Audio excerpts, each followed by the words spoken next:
A esta hora de la mañana llegan las conversaciones que importan en Cuatro Cabezas. Está más que claro que la delincuencia es un problema en Chile, no solo ahora, sino que hace un rato. Lo que sí, también hay consenso en que han cambiado ciertas prácticas que tienen los grupos delincuenciales. Apareció un incipiente crimen organizado que antes no existía. También prácticas del exterior que tampoco existían en Chile. Así que eso más o menos de consenso. Ahora el punto es que hay que hacer para solucionar esto. Obviamente solucionarlo me refiero a menguarlo, a morigelarlo, porque el que piense que la delincuencia se va a acabar es un iluso, pues como que si el aire se fuera a acabar. Así que estamos al teléfono con Constanza Martínez, delegada presidencial de la región metropolitana. Delegada, ¿qué tal? Muy buenos días. Hola, muy buenos días.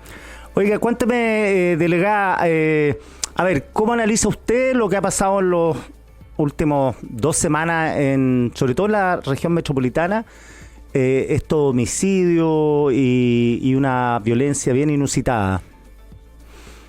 Sí, la verdad es que han sido semanas complejas, tal como mencionaba al inicio.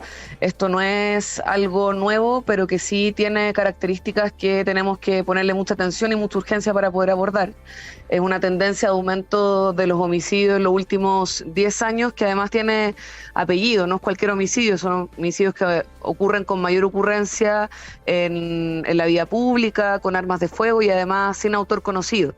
Y por eso, cuando nosotros llegamos al gobierno, teníamos quizás 3 flancos en términos de seguridad abiertos. Primero, un nivel de descontrol bien alto en la macrozona sur y también una preocupación grande respecto a la macrozona norte por el ingreso de personas de manera irregular y porque además habían ciertas situaciones de descontrol en términos de seguridad en el norte.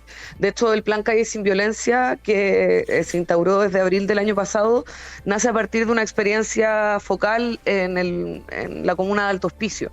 ¿Y por qué lo digo? Porque dentro de los elementos que nosotros hemos detectado como necesarios para poder abordar una política de seguridad que sea sostenible en el tiempo y que permita también desarticular estas bandas más peligrosas, pasa por primero fortalecer la persecución penal. Nosotros desde noviembre del año pasado costó un poco más que el resto de las medidas porque el cambio institucional era muy grande. Se estableció un equipo especializado en la Fiscalía, un equipo ECO, con más de 220 funcionarios a lo largo del país, para poder generar una primera respuesta que sea más rápida en caso de homicidio, lo que permite recoger pericia balística y también orgánica más rápido en los sitios del suceso, de forma de bajar la impunidad y los casos sin autor conocido que ocurren en este tipo de delitos. ¿Por qué eso es importante? Porque en la mayoría de los casos en donde hemos visto delitos más cruentos, se trata en su mayoría de ajustes de cuenta o disputas territoriales entre bandas. Por lo tanto, determinar quién está detrás de estos homicidios también resulta importante para poder generar investigaciones buenas que den con los responsables de estos hechos. Pero también tenemos que aumentar capacidades de presencia policial en los territorios, de forma de también fortalecer las capacidades de policía. Nosotros hemos mejorado sus capacidades de herramientas de vehículos, también de sus armas, y en eso se está trabajando bien fuertemente. Pero también tener una política nacional contra el crimen organizado que nos permita reenfocar algunas funciones de otros organismos del Estado que también pueden ser coayudantes clave en la persecución penal. Ahora, delegada, la idea de desplegar fuerzas militares en territorios urbanos como Santiago, ¿usted la considera buena o mala idea? Yo lo mencionaba durante la semana. A mi juicio y a juicio también del resto de las autoridades de gobierno, las medidas que están en nuestro ordenamiento tienen que ser evaluadas todas. Cuando uno está en una situación de crisis tiene que tener la apertura para poder discutirla, más allá de si uno personalmente puede creer si son pertinentes o no.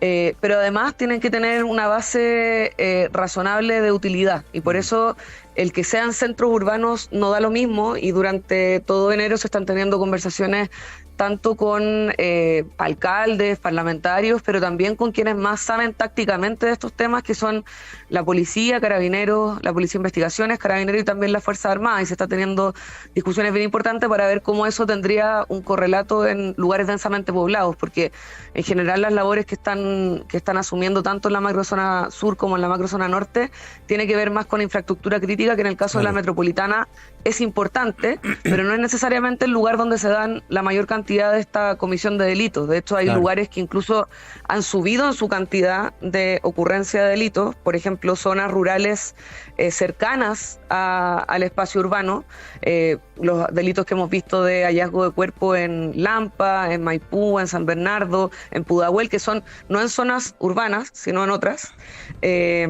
donde las bandas aprovechan esos lugares para realizar este tipo de delito. Entonces, yo creo que es importante la fuerza, siempre lo es, y nosotros no tenemos empacho en utilizarla en la medida en que esté dentro del marco del Estado de Derecho.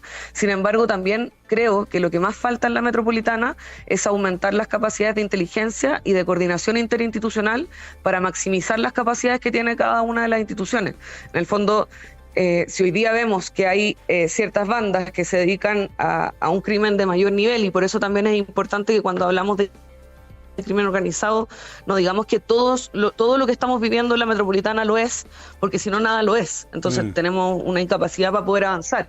Entonces en ese sentido creo que hay que tener mayor capacidad de inteligencia y también tener ciertos lugares que son estratégicos para la región, que puedan estar mejor controlados, y eso eventualmente también puede ser con equipos especializados de carabineros, que es un poco lo que estamos desarrollando junto a la Subsecretaría del Interior en muy poquito rato. Hemos decidido hacer comités jurídico-policiales también exclusivos para la metropolitana en coordinación con la Subsecretaría. Claro, porque además me imagino, o sea, esto lo reporteo con la policía, hay una adecuación de la inteligencia a las nuevas bandas, porque son gente que está entrando no hace mucho, y una de las cosas que usted mencionaba, el sitio del suceso, es súper importante para auscultar ahí y captar las pericias, captar las pruebas para luego iniciar la persecución.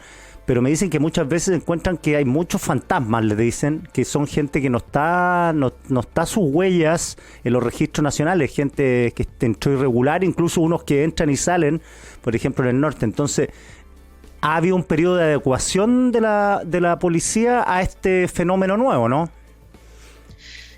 En algún sentido, una adecuación del país completo. De hecho, cuando yo digo que hay un plan nacional contra el crimen organizado y se ha discutido un poco sobre la acción de otras instituciones, es relevante porque cuando la seguridad se torna una de las prioridades o la prioridad más grande de la ciudadanía, también lo debe ser desde el presidente hacia abajo la primera prioridad de todo, y así lo ha manifestado el presidente Boric. Eso implica que logremos avanzar en que todas las instituciones sientan que tienen una labor en esa tarea.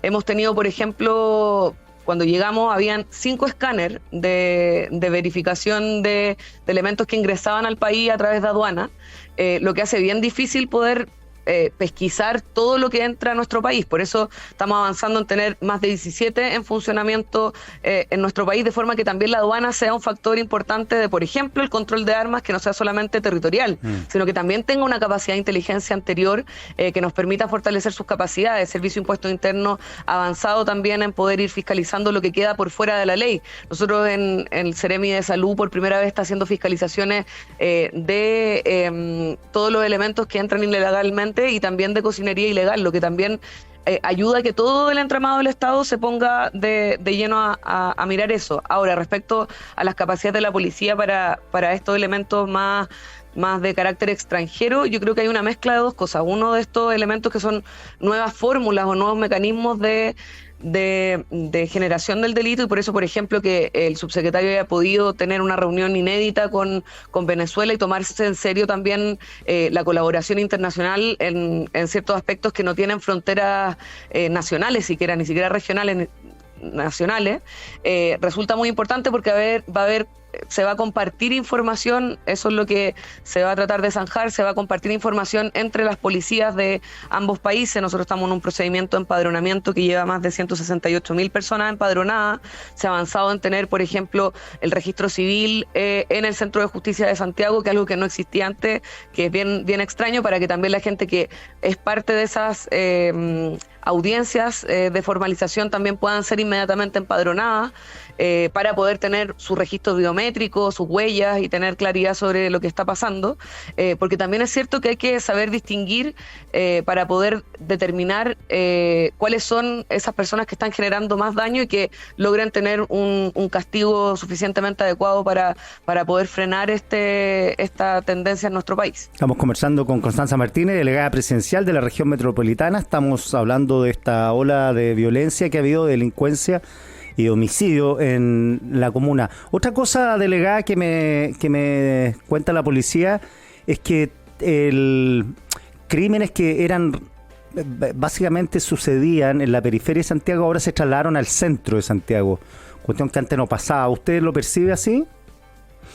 Yo creo que no es solamente eso. Hay ciertos elementos que ha hecho que el crimen tenga algunas expresiones mucho más urbanas. Por ejemplo, el día viernes tuvimos una reunión con alcaldes, alcaldesas y parlamentarios en la comuna de Santiago, porque ahí hemos desarrollado una estrategia de recuperación de casas tomadas, sobre todo en casas donde, por ejemplo, CITES o lugares donde se están generando mayor cantidad de delitos y que tienen una particularidad, que en el fondo se podían hacer muy buenos allanamientos por parte de la policía, investigaciones o carabineros en esos lugares. Entonces se allanaba una casa que estaba tomada por ejemplo, el narcotráfico, se recuperaba un día y al no tener ningún resguardo posterior, la casa misma era tomada por otra banda que todavía no había sido detectada. Entonces se generaba un nivel de impunidad en esas casas muy grande. Eso sí está ocurriendo en el centro y estamos generando ciertos mecanismos. Por ejemplo, en la comuna de Santiago llevamos 31 casas recuperadas junto al municipio en una estrategia que ellos han diseñado y que nosotros hemos acompañado como delegación. Y que permite de alguna forma recuperar definitivamente esos lugares. Se hace una nueva utilización de ese espacio, se utilizan algunas herramientas que ya existen como la inhabilidad o la inhabitabilidad, como para poder tomar o retomar el control del estado de esas casas. Pero hay expresiones distintas en todas las comunas, también lo hablábamos ahí. Nosotros en Lo Espejo tenemos casas que han sido usurpadas, hay otros lugares y por eso es necesario ocupar ciertos mecanismos distintos. Hay otras en las que, por ejemplo, hay sitios eriazos que están produciendo muchos problemas. Lo que le mencionaba anteriormente, hay ciertas disputas territoriales que utilizan sectores rurales de comunas para generar estos ajusticiamientos o ajustes de cuenta, y también hay disputas distintas. O sea, nosotros en la zona sur de Santiago hay una composición más de bandas chilenas que llevan harto tiempo en el territorio y que tienen cierto grado de disputa distinto a la zona norte, que tienen otros elementos que tenemos que revisar. Entonces, por eso yo creo que la metropolitana tiene una expresión muy diversa respecto a los desafíos que se tienen. Entonces, estamos trabajando en distintas vías que tienen que ver con esta persecución penal efectiva para descubrir quiénes están detrás de estos eventos, una presencia policial más efectiva que permite desbaratar y recobrar el control territorial, un fortalecimiento de las policías y también una mayor fiscalización de armas, y que esas armas estén fiscalizadas reorientadamente en esta segunda fase del Plan Calle Sin Violencia a territorios que tienen mayores niveles de violencia, porque también vemos como también expresiones de control territorial o de avance de la criminalidad tiene otras expresiones, como lo que hemos estado atacando a través de los narcomausoleos, de los narcofunerales, que también son expresiones de control que tenemos que ser muy decididos e implacables como Estado para combatir. Constanza Martínez, delegada presidencial de la región metropolitana, 1.000.000 de gracias por este contacto. Que tenga un excelente día. No, muchas gracias a ustedes, que están muy bien.